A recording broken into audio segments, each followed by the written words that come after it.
દેશમાં અત્યારે એક કટોકટીની પરિસ્થિતિ ઊભી થઈ છે। એક બહુ મોટો વર્ગ, બહુ મોટો રાષ્ટ્ર વિરોધી તત્વોનું દલ ઊભું થયું છે કે જે આ દેશને એન તેન પ્રકારે તોડવા માટે મથી રહ્યું છે। દેશ વિરોધી લોકો છે, જુદા જુદા નામથી, કોકરોચ પાર્ટી, ખાગીડા પાર્ટી, આવી બધી પાર્ટીઓના નામથી વિદેશી ફંડિંગના આધારે આ દેશને નબળો પાડવા માટે પ્રયત્ન કરી રહ્યો છે। જંતર મંતર દિલ્હી ખાતે બહુ મોટું આંદોલન ચાલી રહ્યું છે।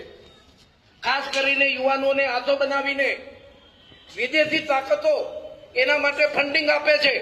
ખટારાબંધ ખાનપાનની વસ્તુઓ વિદેશમાંથી આવે છે।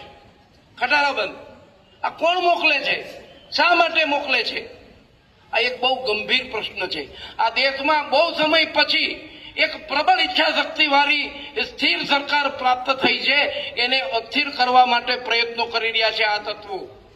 એટલે ખાસ કરીને દેશના યુવાનોએ આ વિષયને બરાબર સમજવો જોઈએ। નીટનું પેપર લીક થયું ગંભીર બાબત છે। જે કઈ દોષિતો હોય એને સજા થવી જોઈએ।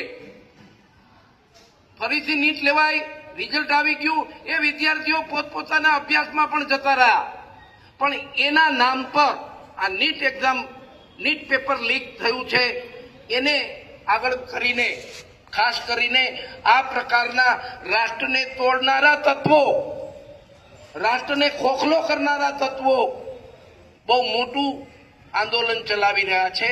એની આપણને સૌને ખબર હોવી જોઈએ। જે સ્થિતિ બાંગ્લાદેશની થઈ છે, જે સ્થિતિ નેપાળની થઈ છે, એ સ્થિતિ ભારતની કરવા માટે પ્રયત્નો આ લોકો કરી રહ્યા છે। આપણા માટે રાષ્ટ્ર પ્રથમ છે। આ રાષ્ટ્રને નબળો પાડે એવી કોઈ વ્યક્તિઓને કે કોઈ મુવમેન્ટને આપણે ચલાવી લેવાના મતમાં નથી। આપણા માટે આ રાષ્ટ્ર મહત્વનું છે। આ રાષ્ટ્ર આર્થિક રીતે મજબૂત થાય, આ રાષ્ટ્ર વિશ્વગુરુ બને, એ મહત્વનું છે। પણ આવું ન થાય એના માટેના આ તત્વો પ્રયત્નો કરી રહ્યા છે। એને જાણજો, સમજજો અને સાચી વાતોથી અવગત થજો એવી મારી આપ સૌને વિનંતી છે। ધન્યવાદ।